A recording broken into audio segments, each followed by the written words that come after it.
ऐसे दस्तूर को सुबह बेनूर को मैं नहीं मानता, मैं नहीं जानता।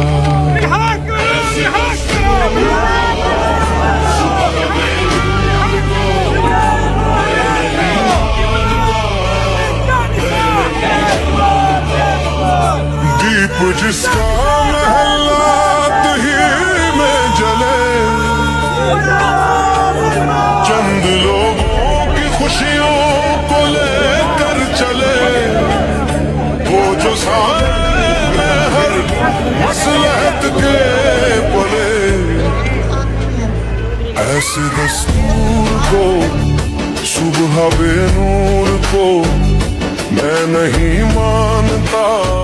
अलीमा खान जो है ना वो उनकी कोशिश है कि हमारा जो भाई जेल में है उनके लिए सहूलियात हो और जो तहरीक चल रही है पीटीआई की उसमें जान पड़ जाए। अलीमा आपा ने पिछली दफ़ा जो आपने देखा होगा कि दीर में उन्होंने एक ज़बरदस्त प्रोग्राम किया था स्टूडेंट मूवमेंट के सिलसिले में, और आज वो उनका दौरा है स्वात का। तो स्वात में वो आई है, पहले उन्होंने मटा में एक ज़बरदस्त प्रोग्राम किया, उसके बाद मिंगोरा में, और अभी वो आई है बरकोट। तो रोडों पर जितने भी इलाके हैं या चौक है या चौराहे है वहाँ अलीमा आपा आवाम को जगा रही है और इस हुकूमत के ख़िलाफ़ और अपनी भाई की आज़ादी के लिए एक मूवमेंट बना रही है कि आवाम निकले और उनकी भाई की आज़ादी में बढ़ चढ़ कर हिस्सा लें।